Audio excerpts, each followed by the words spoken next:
Yusuf setia ketika dia jadi budak. Yusuf setia ketika di penjara. Bahkan di penjara, dia tolong kemudian juru minuman Firaun. Lalu dia bilang, ingatlah aku. Juru minuman keluar, kembali pada kedudukannya. Dilupakannya Yusuf 2 tahun. Begitu pun Yusuf setia. Saudaraku, apapun yang terjadi, tetaplah setia. Tuhan sendiri mengangkat Yusuf. Bayangkan, kelihatannya di mata orang dalam 1 hari ya, nasib Yusuf berubah. Tadinya dalam penjara, tiba-tiba dipanggil. Karena ada mimpi Firaun tidak bisa diartikan oleh siapapun. Juru minuman yang mengatakan ada orang dalam penjara namanya Yusuf bisa. Dari dalam penjara dipanggil menghadap Firaun. Tuhan berarti dia yang berhasil menyatakan mimpi Firaun. Dia angkat jadi penguasa. Kalau kita zaman sekarang dari cleaning service, dia angkat jadi general manager. Dilewatinya berbagai tahapan. Tidak mungkin bangsa Ibrani bisa menjadi penguasa di Mesir. Begitulah Tuhan melakukan apa saja. Kalau dunia ini dia ciptakan dengan perkataan, menolong hidup saudara adalah seperti semudah kita membalikkan tangan. Tapi tetaplah setia. Dalam pengalaman sumur saudara, dalam pengalaman penjara saudara, jangan mau dilemahkan iman saudara. Sebabnya Yusuf pada akhirnya dapat berkata dalam Kejadian 50 ayat 20, memang kamu telah mereka-rekakan yang jahat terhadap aku, tapi Allah telah mereka-rekakannya untuk kebaikan. Bisakah saudara percaya itu? Kita tidak pungkiri, betul orang merekakan yang jahat terhadap kita, tapi Allah dengan kuasanya besar menjadikan itu kebaikan. Amsal 20 ayat 6 berkata, banyak orang menyebut diri baik hati, tapi orang yang setia siapakah menemukannya?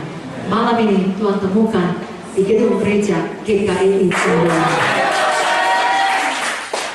Dalam Amsal 19 ayat 22 dikatakan, sifat yang diinginkan dari seseorang ialah kesetiaannya.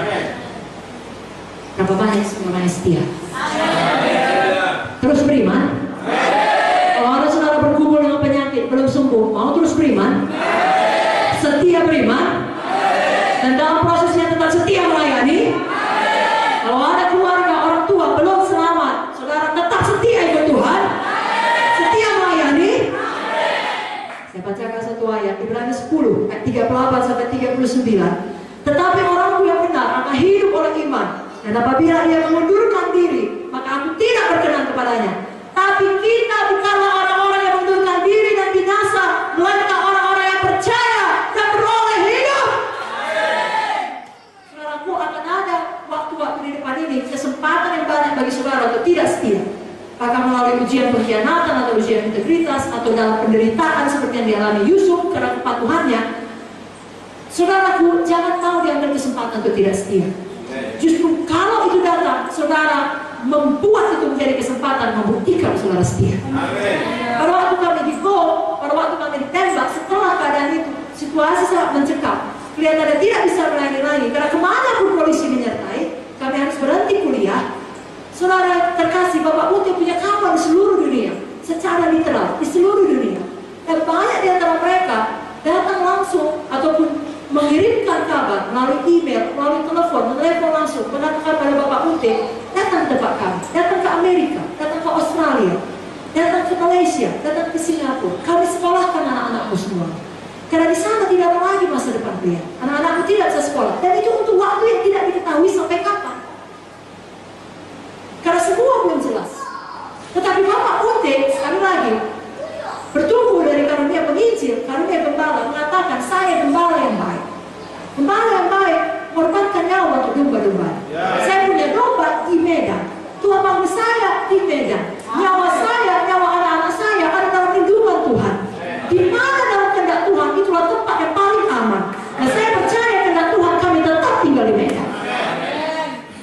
Sebenarnya dari sisi manusia manapun akal waras mengatakan adalah benar Pak Putih pergi. Bahkan ada yang pakai ayat, Yesus pun pergi. Jadi kamu pun bisa pergi. Saudaraku, walaupun ada ayat, firman Tuhan harus diterangkan oleh Roh Kudus. Ada firman, ada Roh Kudus. Roh Kudus memberikan hikmat, firman mana yang tepat untuk situasi yang mana. Sama seperti saudara, ini masing-masing pintu ada kuncinya. Tapi kalau mau buka pagar, pakai kunci pagar. Jangan pakai kunci pintu yang ini, tidak terbuka. Demikian Roh Kudus menerangkan firman ini untuk membuka pintu yang ini. Oleh Bapak Putih tetap setia, Ibu Monya tetap setia, kami anak-anaknya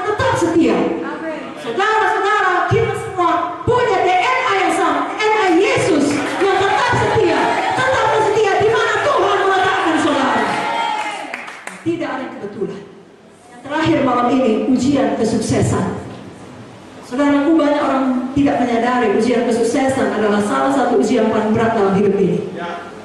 Banyak orang kalau menderita tambah dekat dengan Tuhan, kalau sukses tambah jauh daripada Tuhan. Itu namanya diberkati, tapi berkat dapat menjadi kutuk. Kita tidak mau demikian. Kita belajar untuk menang atas ujian kesuksesan. Kalau Tuhan sudah kasih kita sehat, pakai untuk Tuhan. Kalau Tuhan sudah kasih kita berkat, pakai untuk Tuhan.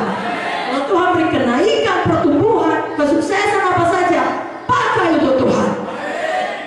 Jangan seperti banyak orang yang berkata, oh aku sukses, itu hasil kerja kerasku, itu buah tanganku, itu hasil peluhku, keringatku. Ada benarnya, tapi tahu saudara, adalah Tuhan memberikan kita kemampuan untuk sang pekerja keras. Jadi jangan ya, oh ini karena tampangku yang pas, oh ini karena koneksiku, karena latar belakangku yang baik, karena aku keturunan yang baik, bibit, bobot, bebek yang baik.